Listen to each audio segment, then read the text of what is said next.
इस कार्यक्रम के पुण्यार्जक हैं श्री संदीप जैन जी, श्रीमती रजनी जैन जी, श्री पवन जैन, श्रीमती इंदिरा जैन, श्री राहुल जैन, श्रीमती सोनल जैन, आगम जैन और वर्णित जैन, सीए रोमल जैन, सुप्रिया जैन, मोनिका जैन, प्रतीक जैन, श्री अनिल जैन और Shrimati Praveen Jain, Laxman Chowk Dehradun, Shrimati Jeevan Lata Jain, Vikas Nagar, firm Vardhman instruments and chemical goods private limited, Shri Mahavir Kumar Rawka ji, Shrimati Uma Rawka ji, पुत्र जिनेश रावका, पुत्री नितिका रावका, पुत्री दामाद मोनिका जैन, प्रफुल्ल जैन, सिद्धार्थ नगर, जयपुर, राजस्थान। श्रीमती सुधा प्रेमचंद्र जैन, श्रीमती सुनीता सुरेश चंद्र जैन, श्रीमती नीतू सुधीर कुमार जैन, श्रीमती संगमित्रा रोशन जैन सोनू, कुमारी सुरभि जैन, सिद्धांत जैन, कुमारी प्रांजुल जैन, प्रबल जैन, कुमारी प्रियल जैन, कुमारी निष्ठा जैन, कुमारी आराध्या जैन, रिद्धिम जैन एवं समस्त चौधरी परिवार, पृथ्वीपुर, जिला Niwari, Madhya Pradesh. Firm messrs Mahavir contractor, Prithvipur. स्वर्गीय श्री सुरेश जी जैन धर्मपत्नी स्वर्गीय श्रीमती शिरोमणि जैन की स्मृति में श्री शशांक जैन धर्मपत्नी श्रीमती कुमकुम जैन, पुत्र उमंग जैन, पुत्र वधू प्राची जैन, पौत्र निमित्त जैन, पौत्री अक्षिता जैन, निवासी कृष्णा नगर, दिल्ली, बेटी दामाद श्री अंकुर जैन, श्रीमती मानवी जैन, नातिन स्तुति जैन, अग्रिमा जैन। नमः सिद्धेभ्यः जय श्री ओम नमः सिद्धेभ्यः जय श्री ओम नमः सिद्धेभ्यः सर्वमंगल मांगल्यं सर्वकल्याणकारकं प्रधानं सर्वधर्माणां जैनं जयतु शासनं। पंच परमेष्टि भगवान की आचार्य श्री गुरुवर कुंद कुंद महाराज की, आचार्य श्री गुरुवर विद्यासागर महाराज की,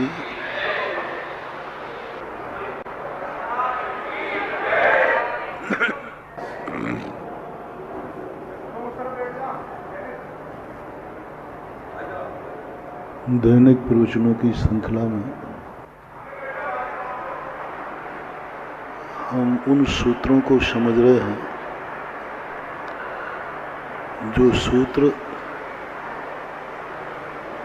हमें संसार में अच्छी तरह से जीना सिखाते हैं। हर व्यक्ति भयभीत है कोई मुझे लूट न ले, हर व्यक्ति भयभीत है कोई मुझे मार न दे, हर व्यक्ति भयभीत है कोई मुझे दुखी न कर दे, हर देश डर रहा है दूसरा देश आक्रमण न कर दे। इसी में सारी जिंदगी निकल रही है। सुख तो भोग ही नहीं पा रहा। सबसे ज्यादा दुखी व्यक्ति इसलिए नहीं है कि मैं मर जाऊंगा, सबसे ज्यादा दुखी है कि कोई मुझे मार न दे, मेरी अकाल में मौत न हो जाए।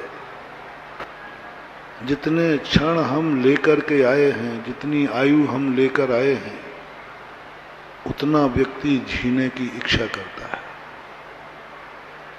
यदि आपसे पूछा जाए कि आपको मरना तो है लेकिन कितने दिन जिंदा रहना चाहते, तो आप ये कहोगे महाराज जितनी आयु मेरी है उतना तो मैं जिंदा रहूं, बस मेरी अकाल में मौत नहीं होना चाहिए। लेकर आया हूं 100 वर्ष और मर जाऊं 10 वर्ष में, 50 वर्ष में, 80 वर्ष में, 90 वर्ष में, 99 वर्ष में। एक ही वरदान व्यक्ति मांगता है, कम से कम जितनी उम्र हम लेके आए उतनी उम्र तो मैं जिंदा रह लूं। मरने से डर नहीं है। मरने को तो अपन ने सब ने ये धारणा बना ली है कि एक दिन सबको मरना है। अब इसमें कोई ज्यादा चुपट नहीं करता कोई। कोई नहीं कहता महाराज ऐसा आशीर्वाद दो कि मैं कभी मरूं ही नहीं, क्योंकि सबको मालूम है कि मरना है। और मैं भी आशीर्वाद नहीं देता कि तुम कभी नहीं मरोगे, पर ये भावना तुम्हारी जरूर होती है कि हम बेमौत न मरें। हमारी आयु अभी खत्म नहीं हुई और हम मरने की स्थिति में ना आ जाएं। और मैं भी ये कामना करता हूँ, मैं किसी को बचाने का भाव नहीं करता हूँ, लेकिन ये भावना निरंतर करता हूँ कि संसार में किसी की अकाल मौत ना हो। कम से कम जितनी देर जिंदा रहने की उम्र लेके आया है वो जिए, चींटी भी जिए, पेड़ पौधे भी जिए। तो वो जिंदगी को जो अकाल का हमें भय है, उससे कैसे भय मुक्त हो। और अकाल मौत स्वयं नहीं आती है, वो किसी न किसी के बहाने से आती है। कोई ना कोई कारण बनेगा, कोई ना कोई कारण। आज देश की सबसे ज्यादा संपत्ति हर देश की सेना पे खर्च हो रही है। देश की सबसे ज्यादा खर्च यदि देश का मिलाया जाए तो सबसे बड़ा खर्च सेना का है। तुम्हारा ही नहीं, दुश्मन भी इतनी कर रहा है। मतलब आप तो कर ही रहे हैं, चीन भी उतनी कर रहा है, पाकिस्तान भी उतनी कर रहा है। यदि सारे देश एक बात को सोच दें, हम किसी पर आक्रमण नहीं करेंगे, तो ये देश, ये दुनिया इतनी समृद्ध हो जाएगी कि पैसा तो ऐसे जमीन में बिछेगा। कितनी मौतें बच जाएंगी, कितने भय बच जाएंगे। देश का बहुतायत समय इसी पर निकल रहा है। उसी के लिए जैन दर्शन, यही तो डॉक्टर शंकर दयाल शर्मा ने कहा था, पूरा विश्व यदि महावीर को समझ जाए तो सारे देश की हर समस्याएं समाधान हो जाएंगी। कैसे बचे हम उससे? गरीब दुखी है, बात समझ में आता है क्योंकि वो गरीब है। लेकिन अमीर दुखी है कि कोई मुझे लूट न ले, ये बात समझ में नहीं आती। गरीब तो ठीक है, वो किस्मत से गरीब है, उसमें किसी का हाथ नहीं।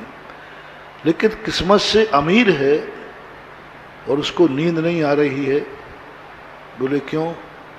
बोले रात में कोई लूट ना ले। व्यक्ति स्वस्थ है फिर भी चिंतित है, कल मैं अस्वस्थ ना हो जाऊं। जितने जितने पर प्रत्यय रूप हमारी जिंदगी के दुख हैं,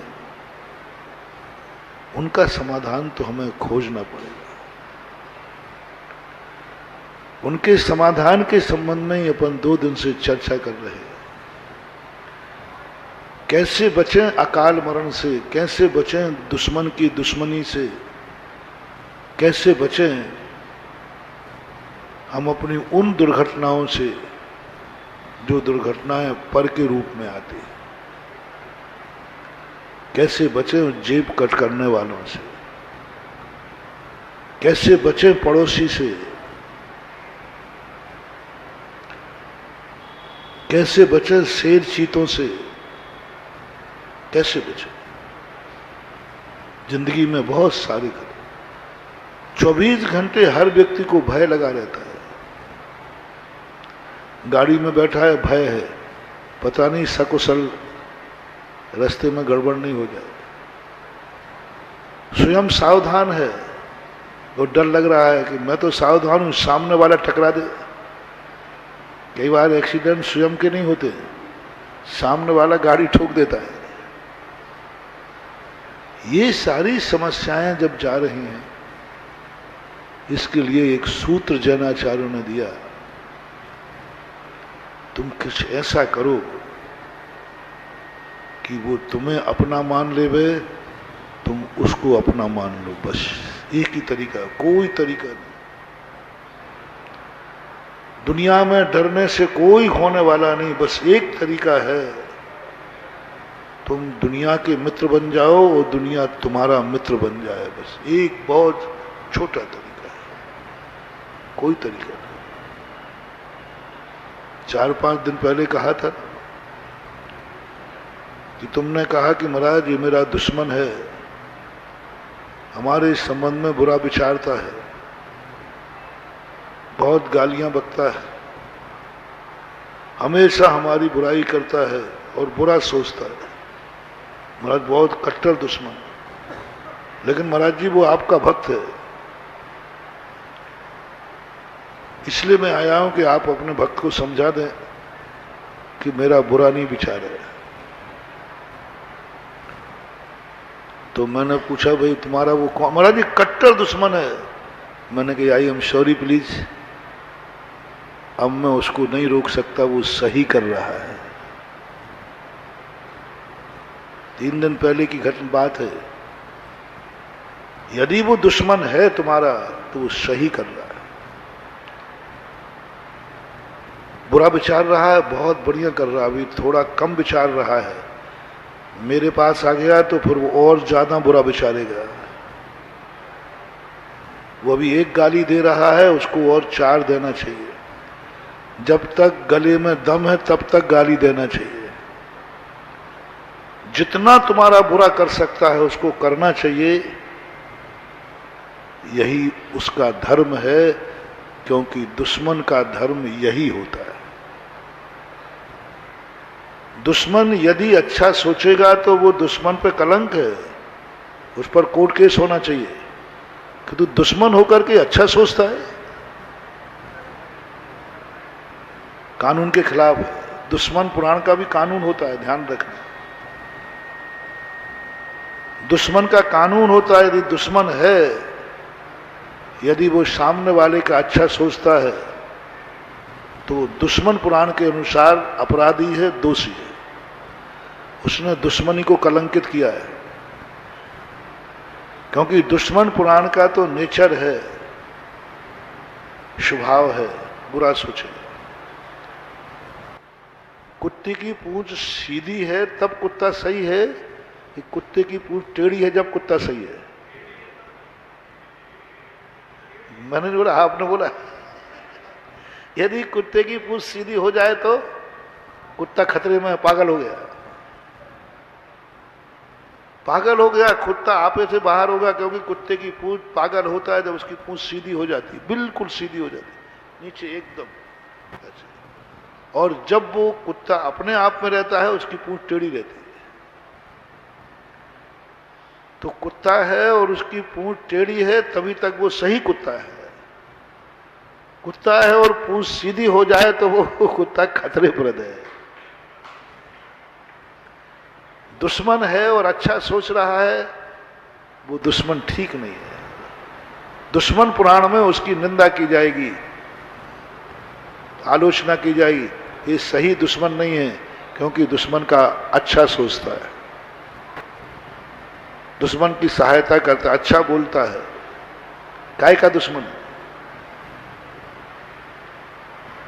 सामने वाले सज्जन ने कहा था ना परसों, महाराज जी आपको सुना था कि आप थोड़े उल्टे बोलते, हम तो आपके पास इसलिए आए थे कि दुश्मन को थोड़ा शांत कर देंगे, आशीर्वाद दे देंगे, मना कर देंगे। मैंने कि मैं स्वभाव के विरुद्ध नहीं जाता। यदि वो तुम्हारा अच्छा विचारने लग जाएगा तो सबसे पहले तो मैं ही उसको कहूंगा कि तू सही दुश्मन है ही नहीं, उसको एक झापड़ मारना चाहिए जम के। तो दुश्मन का अच्छा विचार था। एक बार एक राज्यपाल थे, नाम लिए बिना बता रहा हूं। राज्यपाल किसी पार्टी से नियुक्त किया जाता है जिसका राज्य होता है। वो राज्यपाल किसी कार्यक्रम में गए तो कोई अच्छा कार्य था और राज्य दूसरी पार्टी का था, मतलब वहां पर राज्य उस प्रांत में दूसरी पार्टी का था और राज्यपाल को सेंट्रल गवर्नमेंट नियुक्त करती है। उन्होंने क्या किया, इतना अच्छा कार्य था कि उसने विपक्ष की प्रशंसा कर दी। इन्होंने बहुत अच्छा कार्य किया, बहुत बढ़िया। वो पहुंच गया विपक्ष के पास, मतलब सेंट्रल गवर्नमेंट। उन्होंने राज्यपाल बुला करके वो डांटा तुम मेरी पार्टी का राज्यपाल मैंने बनाया और तुम मेरे दुश्मन की प्रशंसा कर रहे हो। ऐसा डांटा, ऐसा डांटा, ऐसा डांटा कि रात में हार्ट अटैक होकर ऊपर चले गए। ऐसा भयंकर डांटा, अभी घटना मेरे सामने की घटना, ऐसा भयंकर डांटा उसको, इतने अश्लील शब्दों में डांटा कि उनको अटैक हो गया और मरण को प्राप्त हो गया। मात्र इतना कि उन्होंने विपक्ष पार्टी की प्रशंसा कर दी। हमारी पार्टी का सदस्य होकर के विपक्ष की पार्टी का प्रशंसा कर रहा है। हमने राज्यपाल बनाया और तुम विपक्ष पार्टी की प्रशंसा कर रहे हो। इतने पर भी उनको बहुत डांट पड़ी। मेरे पास एक प्रश्न आया कि महाराज ये सही हुआ है या गलत हुआ है? आप बोलो महाराज ये कार्य अच्छा था कि नहीं? मैंने कहा अच्छा था। तो फिर उन्होंने जो प्रशंसा की वो गलत की क्या? मैंने कहा उन्होंने गलती की है, उन्होंने गलती की है। कार्य अच्छा था और तुमने प्रशंसा की है, दुश्मन की प्रशंसा नहीं की जाती, ये गलती उन्होंने की है। तो क्या उनको जो डांट पलाई गई वो ठीक है? मैंने कहा दुश्मन पुराण के अनुसार ठीक है, तुम साधु पुराण मत पूछ। थोड़ा मेरी भाषा समझना। अब तो 5-7 दिन हो गए, अब तो मेरी भाषा थोड़ी थोड़ी समझने लगे हो गए। साधु के पुराण से मत पूछना, धर्म के पुराण से मत पूछना, सज्जन पुराण से मत पूछना, कल्याण पुराण से मत पूछना, अच्छी नीतियों से नहीं पूछना। किस पुराण के अनुसार? दुश्मन पुराण के अनुसार उनको डांट लगना जायज था। आपको पूछ लेता हूं, आपका कोई व्यक्ति आपका है, बेटा है, भाई है, और यदि वो दुश्मन के साथ कभी हाथ मिलाते मिल जाए, अब आप सब लोग बोलना आपको कैसा लगेगा? रवि बाबू, आपका है, बेटा है, भाई है, XYZ कोई है, और वो तुम्हारा परम दुश्मन है, उससे हाथ मिलाते देखा, उस समय तुम्हें क्या लगेगा? तू मेरा होकर उससे गुस्सा आएगा। ये गुस्सा तुम्हारा असहज नहीं है, गलत नहीं है, क्योंकि तुम्हारी दृष्टि में वो दुश्मन है, और दुश्मन का तुम भला कैसे चाहोगे? तुम साधु नहीं हो। साधु होते तो तुम उसको दुश्मन मानते ही नहीं। सबसे बड़ी बात है, जो साधु होते हैं उनका नाश करने वाले को भी वे दुश्मन नहीं मानते। कितने दुश्मन कर लो, राजा श्रेणक ने इतना उपसर किया, उन्होंने दुश्मन नहीं माना। तुम साधु नहीं हो। मोटिवेशन ने जब जब तुम किसी को दुश्मन मानो, समझ लेना तुम मानो वो दुश्मन है तो बना रहे। दुश्मन तो सबके दुनिया में, लेकिन तुम्हारी दृष्टि में यदि दुश्मन है तो समझ लेना तुम्हारे पास साधुता नहीं है, क्योंकि साधु कभी किसी को दुश्मन मानता ही नहीं है। विनाश कर दे तो भी दुश्मन नहीं मानता। शत्रु और बंधु वर्गों में एक समान दृष्टि रखता है। अर्घावतारन असी प्रहारन में सदा समता धरे, तलवार मारे चाहे आरती उतारे, उनके लिए कोई फर्क नहीं पड़ता। लेकिन आप लोग ग्रस्त हैं, आप दुश्मन को दुश्मन मानते हैं। तो दुश्मन पुराण के अनुसार उसकी डांट पड़ना जायज था। तो मर गया तो मर गया तो मर गया। दुश्मन पुराण कहता है कि तुमने दुश्मन की प्रशंसा क्यों की? क्योंकि वो मेरा दुश्मन था, मैंने उसको जायज ठहराया। मरने का उनका दुख था मुझे। अच्छे राज्यपाल थे, अच्छे राज्यपाल, लेकिन मैं भी तो दुश्मन पुराण पढ़ा हुआ हूं। शब नीति आई, मैंने कहा नहीं, मैं डांटने वाले को बुरा नहीं कह सकता, क्योंकि जिसने डांटा है उसकी दृष्टि में जिसकी तुमने प्रशंसा की है वो दुश्मन है, और हर व्यक्ति को लगेगा ये। तुम्हारा व्यक्ति तुम्हारे दुश्मन की सहायता करे तुम्हें बुरा लगेगा, तुम्हारा व्यक्ति दुश्मन को जय जिनेंद्र करे तुम्हें बुरा लगेगा, ये नेचर है। तो मैंने कहा भैया वो सही कर रहा है, आपके संबंध में बुरा विचार रहा है, वो गलत नहीं कर रहा है, उसको करना चाहिए। बोला जी ये तो हम पहली बार सुन रहे साधु के मुख से। मैंने कही नहीं, साधु ने सुनाई नहीं है,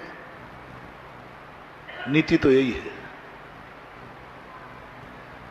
क्योंकि साधु इसलिए नहीं सुनाता है कि वो साधु है, और मैं इसलिए सुना देता हूं क्योंकि तुम्हें पता चले कि दुश्मन का हास्य क्या होता है। महाराज आपके पास कोई भी दुश्मनी को मिटाने का उपाय है क्या? मैंने कहा है, मैं समझा दूंगा उसको, बस एक बात कह दो आप, बस एक बात। सभी लोग सावधानी से सुनना, बहुत रहस्य इस बात में। जब जब तुम मेरे पास दुश्मन को लेके आओगे, दुश्मन की शिकायत करोगे, साधु मौन हो जाएगा। वो समझा सकता है, उसका भक्त है वो, लेकिन सच्चा साधु समझाएगा नहीं। तुमने ये कह दिया कि महाराज ये आपका भक्त है, मुझे बहुत बुरा सोचता है, गाली देता है, मैं नहीं समझाऊंगा, मैं उसको रोकूंगा नहीं। और यदि तुम जबरदस्ती कहलवाओगे तो मैं यही कहूंगा वो सही कर रहा है। अब तुम कहो महाराज जी फिर आप किस ढंग से मानोगे? बस एक बात परिवर्तन करना है, महाराज जी मैं इसको मित्र मानता हूं और ये मेरा बुरा विचारता है, अब मैं आ जाऊंगा वापस। मैं इसको मित्र मानता हूं, मैं इसका सदा अच्छा सोचता हूं, मैं इसका सदा भला सोचता हूं, मैं इसका कभी बुरा नहीं सोचता हूं, लेकिन ये मेरा बुरा सोचता है, फिर तो अब समझा दूंगा, फिर तो उससे कहूंगा मित्र पुराण। अभी ये प्रवचन किसका चल रहा था? दुश्मन पुराण का, क्योंकि तुमने शिकायत क्या मान के की थी? दुश्मन। अब तुमने शिकायत क्या की है? मेरा मित्र है, मैं इसका सदा अच्छा सोचता हूं, पर ये बुरा। अब मैं उसको रिमाइंडर पे ले लूंगा, तू मेरा भक्त है और मित्र पुराण के विरुद्ध में चलता है, मित्र के विरुद्ध में चलता है, ध्यान रखना तेरी दुर्गति होगी, मैं भी नहीं बचा पाऊंगा। मित्र के विरोध में चलता है, मित्र का बुरा विचारता है, गुरु से कपट मित्र से चोरी, या हो निर्धन या हो कोड़ी। तू मित्र का बुरा सोचता है, तो मित्र के संबंध में बुरा विचार करता है, वो तुझे मित्र मानता है। महानुभाव, सामने वाले के संबंध में बुरा सोचने के पहले, गाली देने के पहले, मैं गाली वैलिड कर रहा हूं, मैं बुरा सोचना वैलिड कर रहा हूं, बस इतना ध्यान रखना वो तुम्हें क्या मानता है, वो तुम्हें क्या मानता है। यदि वो तुम्हें मित्र मानता है, यदि वो तुझे अपना मानता है, तो महानुभाव बहुत करुणा दया करके कह रहा हूं, कभी भूल करके उसका बुरा मत विचारना, अन्य तो या तो कोड़ी या निर्धन होगे, क्योंकि तुमने मित्र का बुरा विचारा है। मित्र का बुरा, वो तुम्हें मित्र मान रहा है, तुम कपट कर रहे हो। वो तुम्हारा अच्छा सोचता है, तुम उसका बुरा कर रहे हो। वो तुम्हें अपना मानता है, तुम पराया मान रहे हो। ये नीति विरुद्ध है। इसलिए सज्जन और साधुओं के यहां, सज्जन और साधु के संबंध में बुरा बेचने सोचने पर बुरा क्यों होता है? वही गाली तुमने साधु को दी, वही गाली तुमने डाकू को दी। साधु को गाली देने पर आपको कर्मबंध ज्यादा क्यों है? आपकी निंदा क्यों होगी? क्या कारण? गाली तो एक ही दी है, सबसे बड़ा पाप गाली का नहीं है। तुमने गाली किसको दी है? एक पापी को, एक दुष्ट को, एक डाकू को आपने गाली दी है। उस गाली देने में कोई ज्यादा पाप का बंध नहीं है, क्योंकि वो डाकू था, वो पापी था। वही गाली तुमने साधु को दी है, क्योंकि वो सज्जन था, धर्मात्मा था, वो तुम्हारे हित चाहता था, वो तुम्हारा कल्याण चाहता था, वो तुम्हारा कल्याण चाहता था, और तुमने साधु के प्रति बुरा बचाया, बर्बाद हो जाओगे। राजा शरणक ने एक सर्प गले में डालने से कोई साथ में नरक में नहीं जाता है, लेकिन वो सर्प साधु के गले में डाला था। बुरा सोचने के पहले सोच लेना सामने कौन है।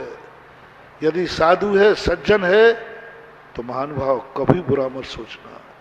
मैं बुरा सोचने के लिए मना नहीं कर रहा हूं, मैं गाली देने के लिए मना नहीं कर रहा हूं, मैं क्रोध करने के लिए मना नहीं कर रहा हूं। बस किस पर क्रोध करना? क्रोध दुश्मन पे करना, मां बाप पर नहीं। क्योंकि वो कौन है? वो तेरा हित चाहते, तेरे लिए मरते हैं। उनके संबंध में क्रोध मत करना, अपनों पर क्रोध मत करना, अपनों को गाली मत देना, अपनों का बुरा मत करना, अपनों से दगा मत करना, अपनों से झूठ मत बोलना, अपनों से चोरी मत करना, अपनों पर बुरी दृष्टि मत करना, अपनों को दुख मत देना। पहला सिद्धांत बनाओ, क्योंकि वो तुम्हारे हैं। और जिसमें जो तुम्हारे हितकारी हों, जिन्होंने कोई थोड़ा भी उपकार तुम्हारे ऊपर किया हो, उनके संबंध में कभी बुरा नहीं सोचना, कभी गाली नहीं देना, कभी क्रोध नहीं करना। क्रोध करने की मैंने छूट दी है। पहली धर्म सभा होगी जिसमें तुम्हें क्रोध करने की छूट दी जा रही है, गाली देने की छूट दी जा रही है, बुरा सोचने की छूट दी जा रही है। लेकिन मेरी कुछ कंडीशन है, वो सुन लेना। सबसे पहले उनकी लिस्ट बनाओ जो तुम्हारे हितकारी हैं, गार्जियन है, तुम्हारे ऊपर जिनका उपकार है, भगवान, गुरु, माँ बाप, ये जो तुम्हारे हैं, जो तुम्हारे संबंध में अच्छा सोचते हैं, तुम्हारा हित सोचते हैं, सदा जगत के कल्याण की भावना करते हैं, सारा जगत सुखी हो। उठते ही सुबह उठ करके हम साधु लोग भावना भाते हैं, संसार का प्रत्येक प्राणी सुखी रहे, किसी की आंख में आंसू ना आए। ये नहीं कहते हैं, ऐसी भावना नहीं भाते हैं साधु, मेरे दुश्मन को छोड़कर सब सुखी रहें, मेरे दुश्मन को छोड़ के सब सुखी रहें, मेरे दुश्मन को छोड़कर किसी की आंख में आंसू नहीं आए। साधु ऐसी भावना नहीं भाता। साधु सूरज के समान होता है। सूरज जब प्रकाश देता है तो ये नहीं सोचता है कि कौन मेरा भक्त है और कौन दुश्मन है, वो तो हर व्यक्ति को प्रकाश देता है। सूरज ने आज तक कभी नहीं सोचा कि ये घर साधु का है कि डाकू का है। सूरज कभी नहीं सोचता है कि कौन मेरी पूजा कर रहा है, कौन नहीं कर रहा है।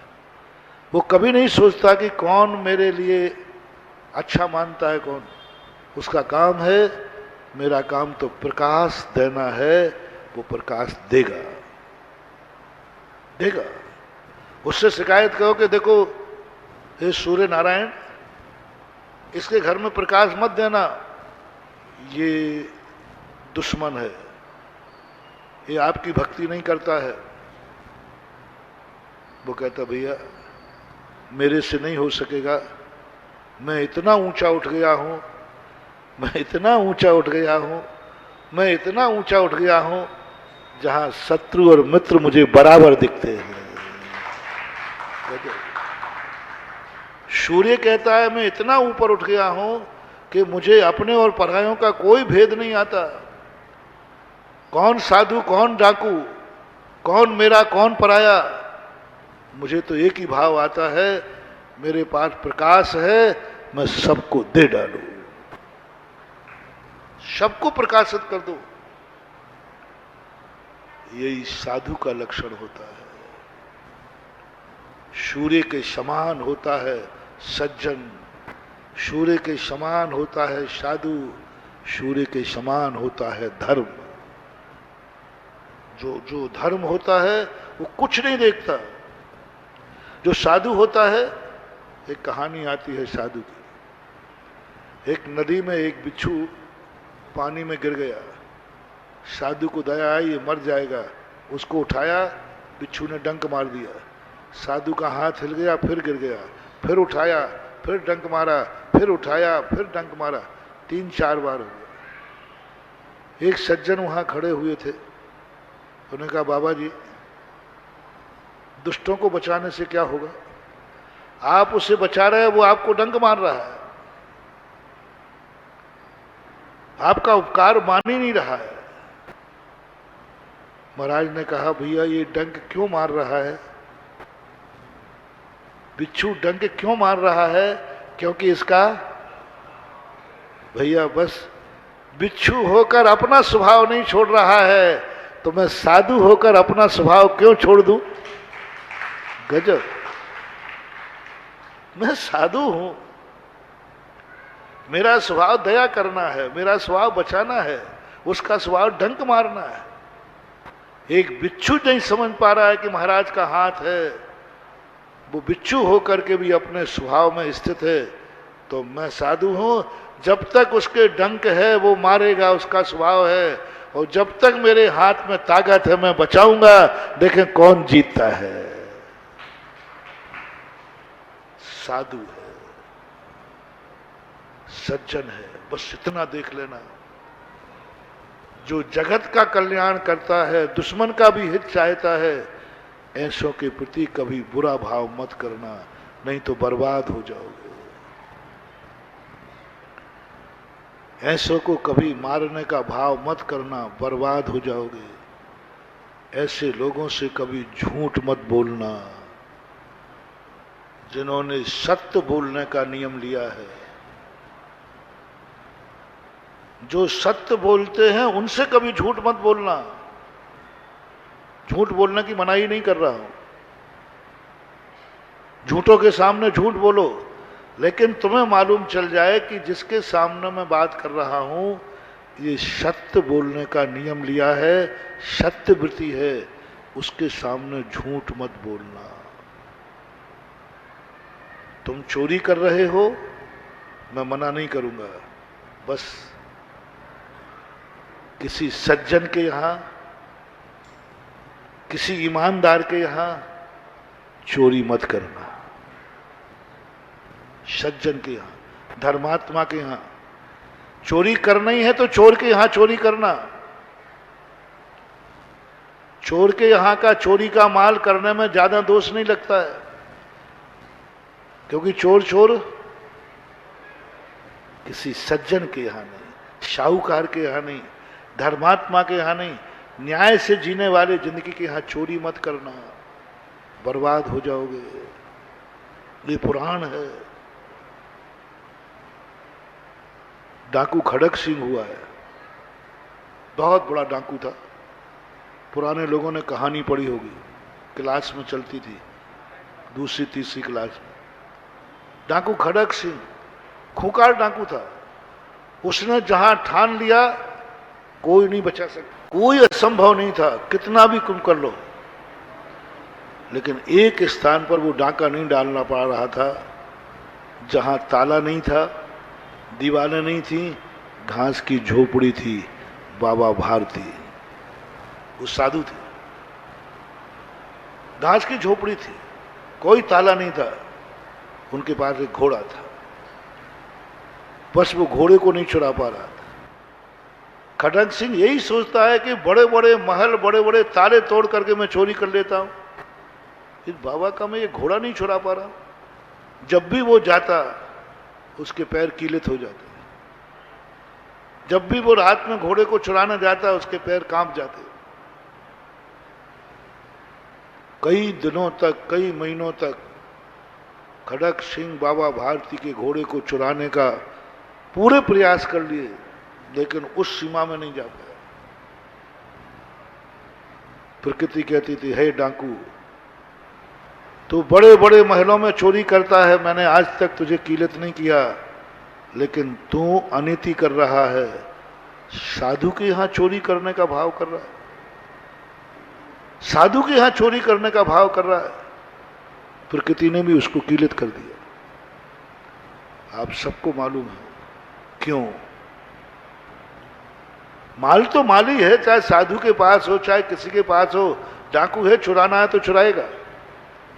प्रकृति कहती है नहीं, तुम चोरी करना ही है तो साधु के यहां चोरी मत करो। प्रकृति उसका साथ देगी, प्रकृति उसकी रक्षा करेगी। कैसे, कौन कर रहा है, देखना। अभी डाकू खड़क सिंह ने निर्णय किया, लगता है बाबा जी अपनी झोपड़ी को मंत्रों से कीलित कर दिया है, मंत्रों से बांध दिया है, इसलिए हम अंदर नहीं जा पाते। देखते हैं बाबा भारती घोड़े को कब तक अब झोपड़ी में बांध के रखते। उसने पूरी तहकीकात करके सुबह वो घूमने जाया करते थे घोड़े पे बैठ के, बस रास्ते में पैर को तोड़ के बैठ गया। धर्मात्माओं को कोई ठगेगा तो धर्मात्मा बन के ही ठगेगा। डर गए, बाबा भारती मुझे अस्पताल तक भेज दो। बाबा तो साधु था, करुणावान था। अरे अरे, उसको हाथ से उठाकर घोड़े पे बैठा ला, और जैसे ही घोड़े पे बैठा ला और डाकू ने एक एड़ लगाई, घोड़ा भाग गया। बाबा जी मैं अपाहिज नहीं हूं, मैं डाकू खड़क सिंह हूं, आपने झोपड़ियों को मंत्रों से कीलित कर रखा था, इसलिए मैंने ये षड्यंत्र रचा। ओहो, तूने अपाहिज बनकर के साधु को धोखा दिया। बाबा भारती कहे, खड़क सिंह रुक जाओ। बोले बाबा जी मत रोको, मैं घोड़ा वापस नहीं करूं। बहुत मुश्किल में हाथ आया, और ये आपके काम का नहीं है, हमारे काम का है। देखना महानुभाव, डाकू जानता है ये घोड़ा वापस लेने के लिए बुला रहा है, कोई मंत्र करेगा, तंत्र करेगा, मुझे कीलित कर देगा। बाबा भारती आश्वासन देते हैं, डाकू खड़क सिंह मैं घोड़ा वापस नहीं लूंगा, मैं घोड़ा वापस नहीं लूंगा। तुझे चाहिए है, साधु ऐसी वस्तु को अपने पास नहीं रखता जिस पर दूसरों की नीयत खराब हो। जैन पुराण में लिखा है, मूलाचार के अंदर लिखा है साधु के लिए, हम लोगों को कहा साधु ऐसी वस्तु न रखे जिस पर सामान्य ग्रस्त लोगों की नीयत खराब हो, उनको चोरी का भाव हो, उनको ये लगे कि देखो महाराज के पास ये चीज है, मेरे पास नहीं। हम लोगों को निषेध किया, ऐसी कोई वस्तु नहीं रखना जिस पर असंयमी ग्रस्त लोगों की नीयत खराब हो। ऐसी कोई वस्तु नहीं रखना जिसको डाकुओं के छुड़ाने का भाव हो। ऐसी कोई वस्तु नहीं रखना जिससे लोगों के चुराने का भाव आ जाए, डाका डालने का भाव आ जाए।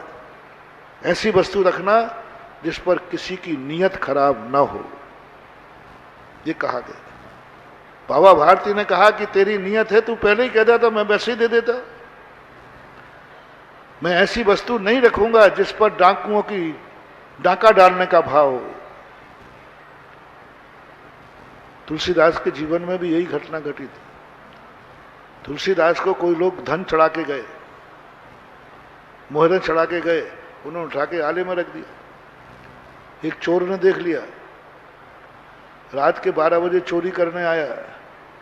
तुलसीदास जी जाग रहे थे, उन्होंने देखा कि, और जैसे ही तुलसीदास ने कौन है, वो भागा।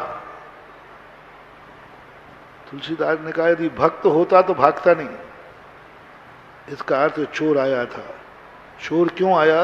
अरे शाम को वो धन आया था, सुबह उठ करके वो सारा धन पुटरिया में बांधकर सरजू नदी में फेंक दिया, और उस दिन के बाद उन्होंने लगा दिया बोर्ड, यहां कोई धन दौलत नहीं चढ़ाएगा। उस दिन के बाद बाबा भारती घर में कोई तुलसीदास के यहां कोई डाकू ही नहीं आया। आता क्यों? आता क्यों?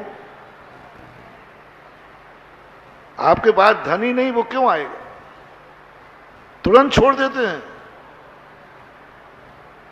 डाकू पैदा नहीं होता, डाकू हम पैदा करते हैं। एक बार इस सभा के अंदर एक बात आई, बोले महाराज जी यहाँ कार्यक्रम है, यहाँ जेब कट बहुत है, और जेब कट भीड़ देखते ही है। महाराज जी आप उस ऐसा करिए कि सबके जेबों को नहीं काटे कोई। मैंने कर दूंगा, जेब कट एक भी आ जाए तो गारंटी मेरी है। लोगों ऐसे लगा कि महाराज की सारे जेब कट हो। मैं बोलते ही भाषा ऐसी हूं, मैंने कहा नहीं आएगा कोई जेब। महाराज जी जेब कट आप तो 1 मिनट में कह दिया कोई जेब कट नहीं आएगा। जैसे आप हाँ नहीं, मैंने कहा वो मेरे आदेश मानते हैं, वो जेब कट मेरा आदेश मानते हैं, आप लोग नहीं मानते हो। महाराज हम आपके भक्त हैं, वो जेब कट आपका भक्त नहीं है। मैंने कहा वो तो मेरी बात मान जाएगा, तुम लोग नहीं मानते मेरी बात। महाराज जी कैसी बात कर रहे हो, आप भक्त हैं, आपकी बात हम लोग नहीं माने, लिख के दे दूं? नहीं, लिख के दे दोगे तो भी पलट जाओगे। जेब कट नहीं पलटेगा, मैंने आदेश दे दिया तो जेब कट जेब तो नहीं काटेगा। एक सूचना भेज दूंगा, तुम तो लिख के भी दे दोगे तो भी मेरी आज्ञा नहीं मानोगे। बोलो महाराज मानेंगे, आप स्टाम्प पे लिखवा लिए, आप जो तो लो नियम लेता लो कि हम कोई भी कार्यक्रम आएंगे वो कपड़े पहन के आएंगे जिसमें जेब ही नहीं होगा।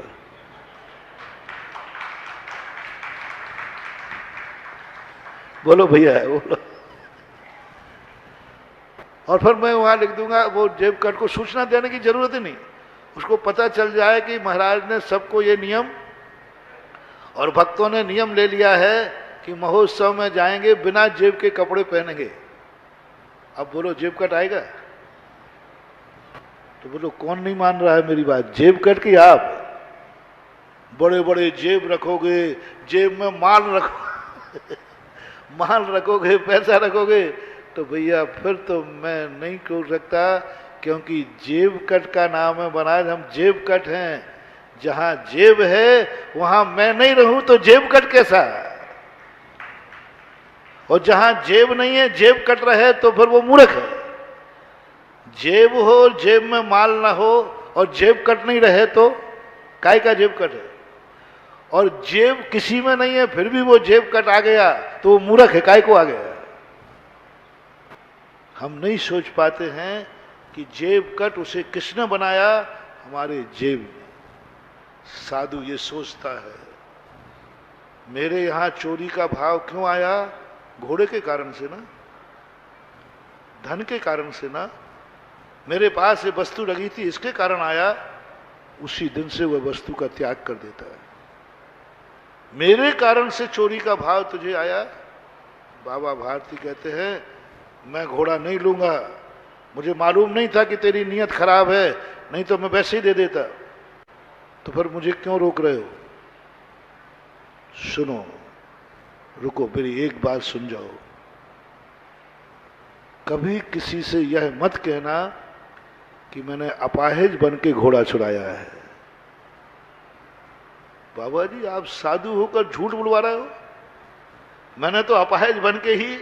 बोले नहीं, एक झूठ बोल देना, जा मैं तुझे घोड़ा नहीं चाहिए, मैं कुछ भी नहीं, कोई FIR नहीं लिखाऊंगा, किसी से कुछ नहीं कहूंगा, बस एक वचन दे दे अपाहिज बन के घोड़ा छुड़ाया है, ये मत बताना। ये कह देना कि बाबा भारती को मैंने बांध करके, मार करके, पीट करके, बंदी बना करके, ताले में बंद करके घोड़ा छुड़ाया है, कोई आपत्ति। झूठ बोल देना कि मैंने बाबा भारती को हाथ पैर बांध दिए, जम के पिटाई की, कमरे में बंद किया और घोड़ा छुड़ा रहा है, ये बोलना। तू अपाहिज बन के मत बोलना। ठाकुर कहता है आप साधु होकर झूठ बुलवा रहे हो। बोले हाँ भैया, एक झूठ बोल दे बस, इतना सा, ये नियम ले ले। डाकू ने ले लिया। पूछा बाबा जी क्यों क्यों ये झूठ बुलवा रहे हो? बोले भैया यदि तूने सही बोल दिया तो लोगों का अपाहिजों से विश्वास उठ जाएगा। रास्ते में सही में कोई अपाहिज होगा तो लोग कहें नहीं, अपाहिज के भेष में डाकू खड़क सिंह छुपा रहता है, कोई अपाहिजों की सहायता नहीं करेगा, अपाहिजों पर कोई दया नहीं करेगा, अपाहिज बेचारा वहीं पड़ा पड़ा मर जाएगा। इसलिए मेरे आया कि अपाहिजों पर विश्वास ना उठ जाए। 100 अपाहिज होते हैं तब एक कोई डाकू होता है, उन 99 का क्या होगा? बस ये कह के डाकू चला तो गया, सो नहीं पाया डाकू। मैंने उसका चुराया जिनके माल जाने के बाद माल का दुख नहीं है, जगत का दुख है। लोग अपाहिजों से विश्वास ना उठा ले, मैं उसके लिए अपना धर्म छोड़ दिया, उसके लिए हमसे झूठ बुलवा दिया, जगत के लिए, जगत के दुखी लोगों के लिए झूठ बुलवा दिया। नहीं नहीं, मैंने बहुत बड़ा पाप किया है। आज तक उसे कभी पश्चाताप नहीं हुआ था।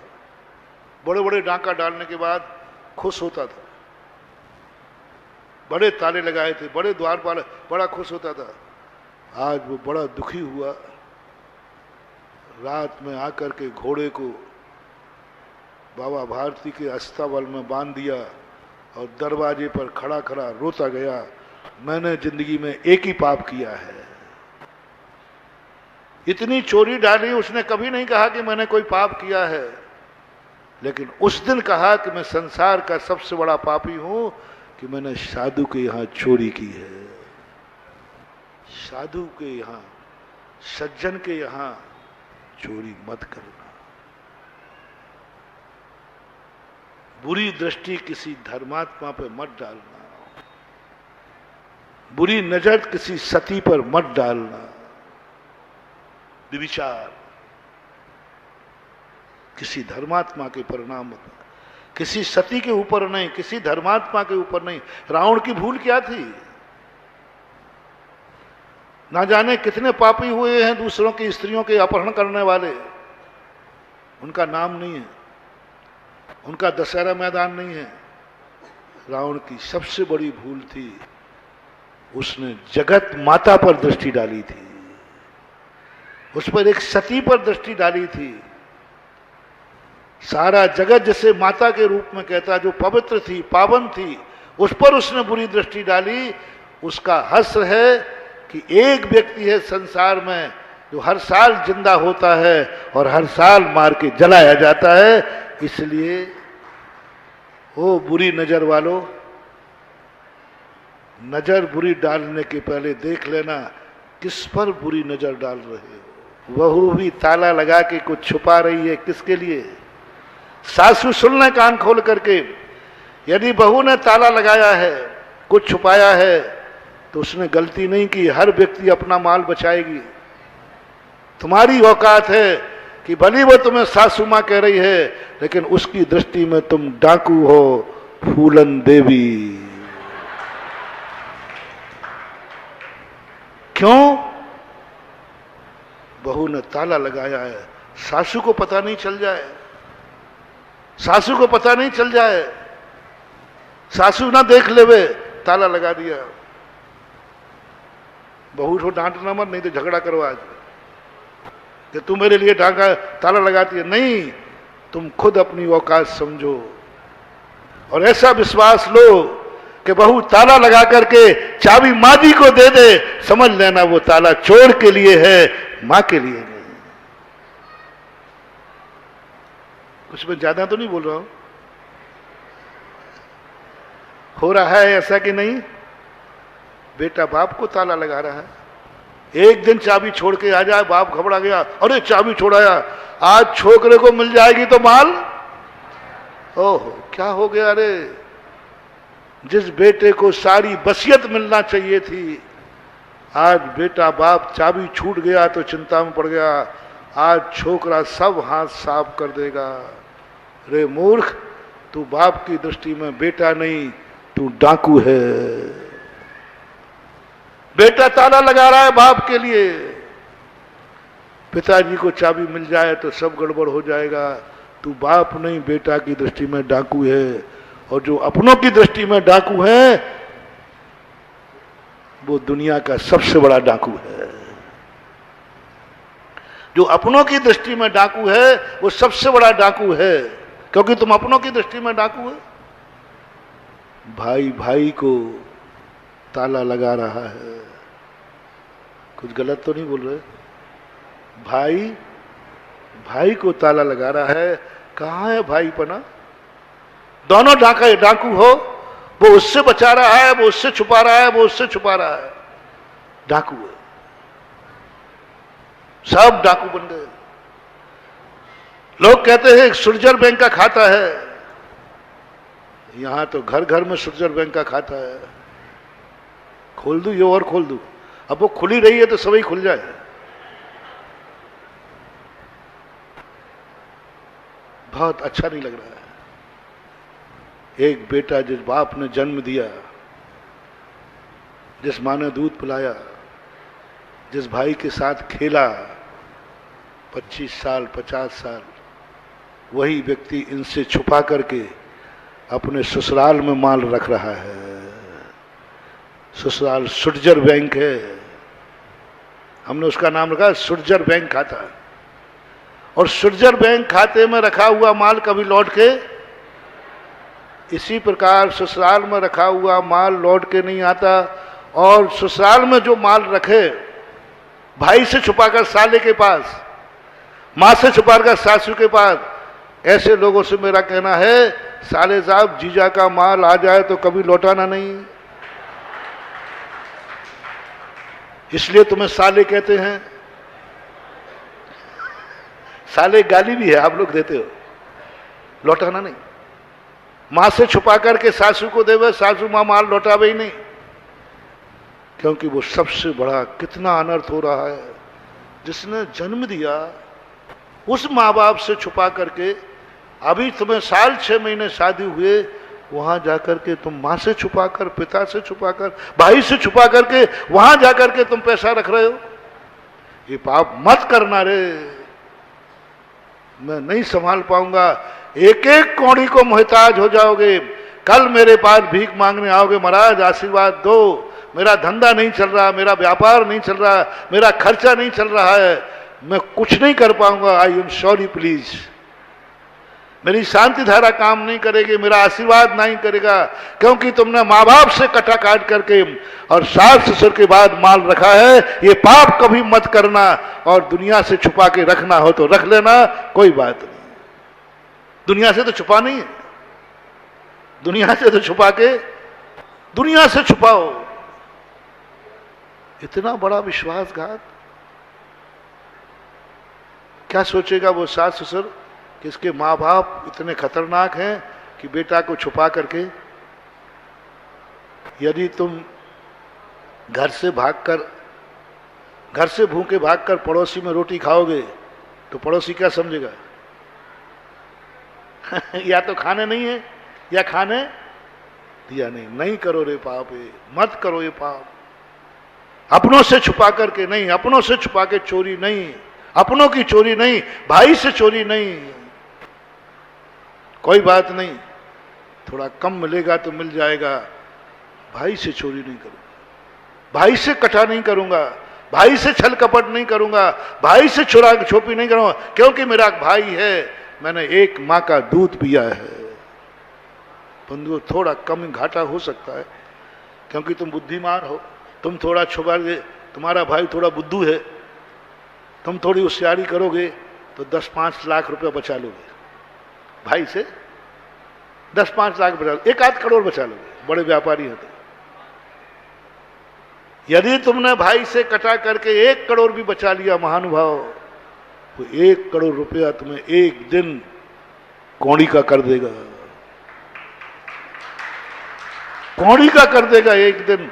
और ऐसे कौड़ी के होगे कि ना तो महाराज का आशीर्वाद काम करेगा, ना कोई लक्ष्मी मंत्र नहीं, कोई शांति धारा नहीं, कुछ नहीं। वो तो कंगाली आई है तो कंगाली भोगना पड़ेगी, क्योंकि तुमने भाई से कटा किया था। मित्र का अर्थ अकेला दोस्ती मत लेना, मित्र का अर्थ अपने। गुरु से कपट, मित्र से चोरी, या हो कोड़ी या हो निर्धन, ये दो लग लेना।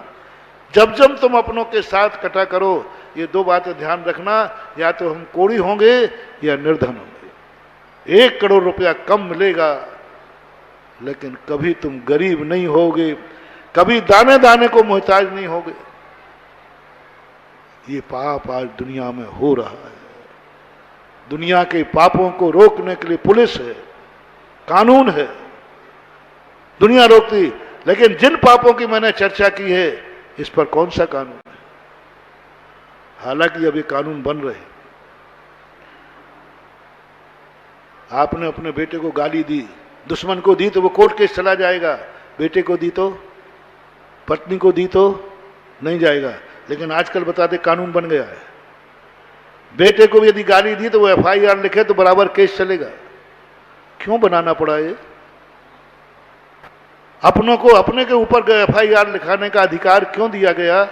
हम लोग सब बहुत पतित हो गए महानुभाव, समय आपका हो गया। आज बोलो कैसा रहा आज का प्रवचन? बस मेरी तमन्ना है कि तुम पाप से मुक्त हो, ये मेरी तमन्ना नहीं है।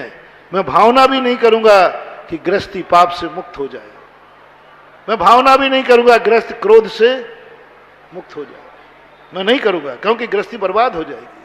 बस मैं एक भावना आज करना चाहता हूं, इन 3 के प्रति अपना बुरा भाव मत करना, बाकी मैं तुम्हारी जमानत ले लूंगा, मैं तुम्हें बचाऊंगा, मैं तुम्हें छुड़ाऊंगा, मैं आशीर्वाद से चमत्कार दिखाऊंगा, मैं शांति धारा का चमत्कार दिखाऊंगा, मैं गंधोदक का चमत्कार दिखाऊंगा।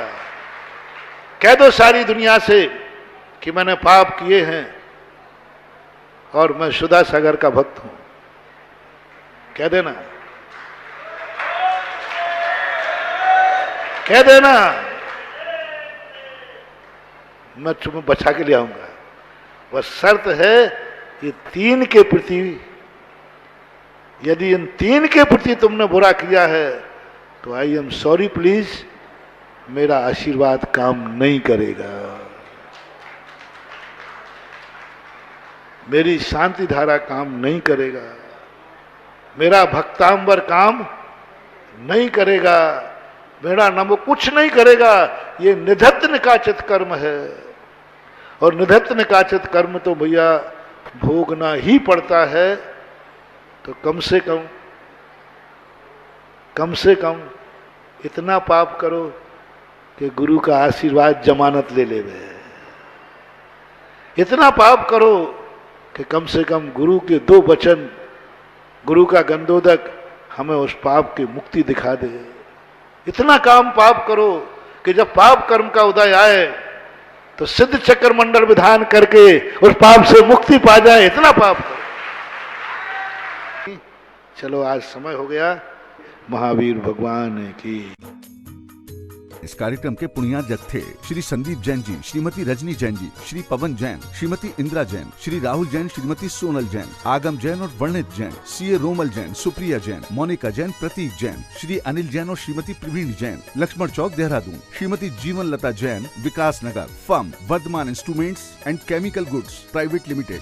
श्री महावीर कुमार रावका जी, श्रीमती उमा रावका जी, पुत्र जिनेश रावका, पुत्री नितिका रावका, पुत्री दामाद मोनिका जैन, प्रफुल्ल जैन, सिद्धार्थ नगर, जयपुर, राजस्थान। श्रीमती सुधा प्रेमचंद्र जैन, श्रीमती सुनीता सुरेश चंद्र जैन, श्रीमती नीतू सुधीर कुमार जैन, श्रीमती संगमित्रा रोशन जैन सोनू, कुमारी सुरभि जैन, सिद्धांत जैन, कुमारी प्रांजुल जैन, प्रबल जैन, कुमारी प्रियल जैन, कुमारी निष्ठा जैन, कुमारी आराध्या जैन, रिद्धिम जैन एवं समस्त चौधरी परिवार, पृथ्वीपुर, जिला Niwari, Madhya Pradesh. Firm messrs Mahavir contractor, Prithvipur. स्वर्गीय श्री सुरेश जी जैन धर्मपत्नी स्वर्गीय श्रीमती शिरोमणि जैन की स्मृति में श्री शशांक जैन धर्मपत्नी श्रीमती कुमकुम जैन, पुत्र उमंग जैन, पुत्रवधू प्राची जैन, पौत्र निमित्त जैन, पौत्री अक्षिता जैन, निवासी कृष्णा नगर, दिल्ली, बेटी दामाद श्री अंकुर जैन, श्रीमती मानवी जैन, नातिन स्तुति जैन, अग्रिमा जैन।